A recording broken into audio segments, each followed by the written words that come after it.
8वीं स्कॉलरशिप के full course के वीडियो के लिए हमारे यूट्यूब चैनल स्कॉलर गाइड को ज़रूर सब्सक्राइब कीजिए और बेल आइकन भी प्रेस कीजिए ताकि हर नए वीडियो की नोटिफिकेशन आपको मिलती रहे। इंग्लिश लैंग्वेज में हमारा क्रिएटिव राइटिंग जो कि 5th यूनिट है, उसका ये आखिरी सब यूनिट है एसएमएस लैंग्वेज। एसएमएस लैंग्वेज जिसे हम ये शॉर्ट फॉर्म है जो कि शॉर्ट मैसेज सर्विस है, इसका full form short message service SMS उसका शॉर्ट फॉर्म है। इन 21st century mobile connectivity has brought the world closer. It is used in verbal language. Sometimes numbers are used to text message. कभी कभार जो है ये बहुत ही शॉर्ट में message होता है और कभी कभार नंबर्स भी यूज़ करते हैं हम टेक्स्ट मैसेज करने के लिए, जैसे कि हम एग्जांपल्स में हम देखेंगे। अब इस तरह के जब क्वेश्चंस आते हैं एसएमएस लैंग्वेज पर बेस्ड, तो उस वक्त कुछ चीज़ें हमें ध्यान में रखनी है। थिंग्स टू रिमेंबर, फर्स्ट है text messages save time, it should be written in few words. ये जो है बहुत ही कम अल्फाज में भेजा गया मैसेज होता है। Read the message carefully and try to find out meaning of the message. अब उस मैसेज को हमको जो भी सवाल में दिया गया है उसको केयरफुली पढ़ना है और उसका मीनिंग फाइंड आउट करने की कोशिश करना है। Try to find out what letters और नंबर्स स्टैंड फॉर। अब कौन कौन से लेटर्स नंबर्स किसके लिए इस्तेमाल किए जाते हैं, जैसे कि कोई शॉर्ट फॉर्म यूज़ किया जाता है, किसी वर्ड के लिए कोई लेटर किया जाता है, हम अभी एग्जांपल में देखें। Try to find out meaning of particular letter और नंबर, किसी एक पर्टिकुलर नंबर या फिर लेटर का, जैसे कि 2, तो 2 जो है वो TWO2 के लिए भी होता है और TOO2 के लिए भी यूज़ होता है, तो ये हमने ध्यान रखना है। Read alternatives options given in the below the question. Find out what long form can be meaningful of the above SMS. कभी कभार शॉर्ट फॉर्म लॉन्ग फॉर्म दिए जाते हैं। Keep it in mind that most of the time small letters are used for SMS language. For example U means you, है ना, ये इस तरह का यू दिया जाता है जिसका मतलब होता है यू, तुम। तो इस तरह के और भी हम एग्जाम्पल सॉल्व करते हुए देखेंगे। देखते हैं कुछ एग्जाम्पल्स।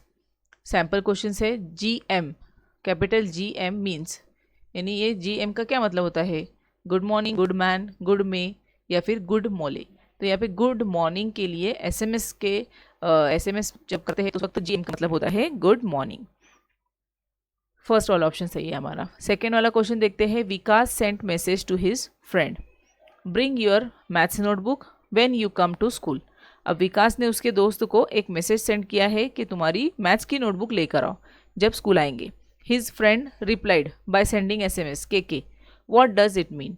तो जब उसने मैसेज का रिप्लाई किया तो के किया, तो ये के का क्या मतलब होता है कि ओके, यानी मैं लेकर आता हूँ बुक, नोटबुक। तो ये फोर्थ वाला ऑप्शन जो है हमारा वो सही है।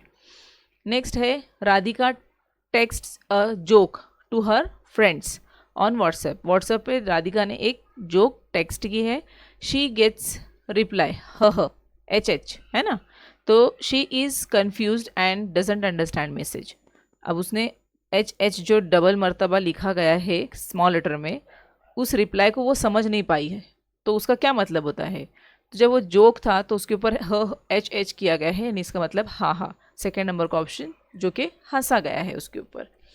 नेक्स्ट है Reena sent message, how was your exam, she got an answer. अब रीना ने मैसेज सेंड की है किसी को कि तुम्हारा एग्ज़ाम कैसा था। शी गॉट एन आंसर, उसको क्या आंसर मिला है, EZ का क्या मतलब होता है, can you guess the meaning. EZ यानी उसने एग्ज़ाम कैसा था तो ईजी था, तो EZ का मतलब होता है EZ, यानी सेकेंड वाला ऑप्शन जो है वो हमारा सही है। नेक्स्ट है Meena got message, you are my BFF than other friends, she came to know that it was related to word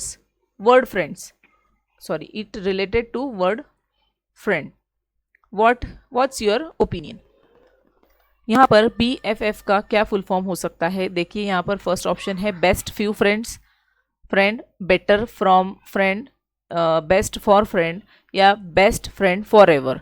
तो BFF यानी बेस्ट फ्रेंड फॉर एवर, हमेशा जो है वो अच्छी फ्रेंड है, इसका मतलब हुआ। इसलिए BFF का फुल फॉर्म है बेस्ट फ्रेंड फॉर एवर। अगला है Mitali can't run B/C, she is weak.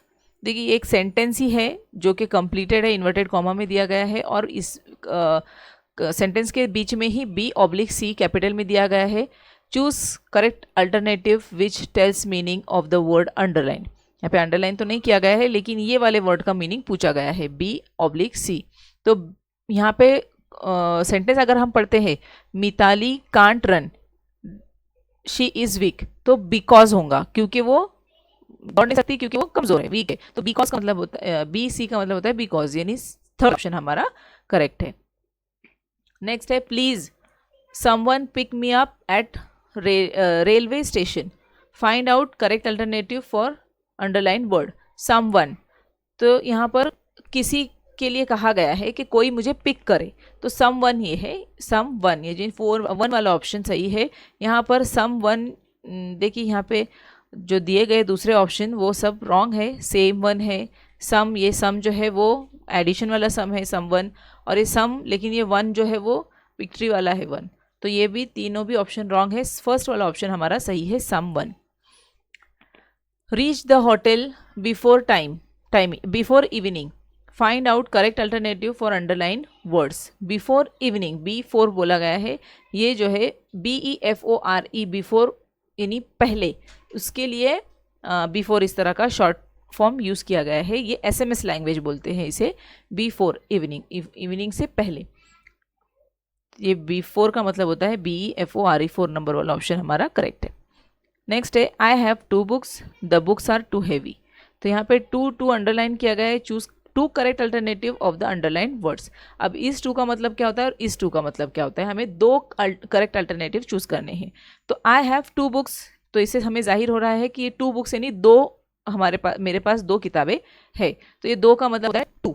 तो TWO2 हमें लेंगे क्योंकि नंबर तो यहाँ पे भी दिया गया है, तो इसका ये वाला मतलब नहीं होगा जो कि 3 नंबर में दिया गया, 3 नंबर ऑप्शन में दिया गया है, वो ऐसा ही 2 है। तो यही ये 2 उसमें नहीं आएगा, बल्कि TWO2 आएगा इन वर्ड्स।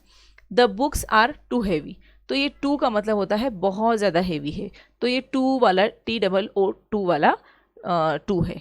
तो ये हमारा फर्स्ट वाला ऑप्शन और सेकेंड वाला ऑप्शन, ये हमारे 2 करेक्ट अल्टरनेटिव्स होंगे। SMS लैंग्वेज का हमारा आज का ये लास्ट क्वेश्चन है। Choose correct alternative from the following, read the sentence and find out correct SMS text. Have a nice day, have a nice day के लिए कौन सा शॉर्ट फॉर्म सही है? तो देखिए हैव का H, अ, नाइस का N और डे का D, तो HAND ये होना चाहिए। HND ये 4 लेटर्स है, लेकिन ये आगे पीछे है, लेकिन हमारा ये जो 4th वाला ऑप्शन है, हैव का H, अ, नाइस का N और डे का D, 4 नंबर वाला ऑप्शन हमारा करेक्ट है। इसी तरह के और भी SMS लैंग्वेज पर रिलेटेड क्वेश्चंस दिए गए हैं, प्रैक्टिस एक्सरसाइज दी गई है, आप उसे हल कीजिए और इसी वीडियो के आखिर में उसकी आंसर की भी है, उससे अपने जवाब चेक कीजिए।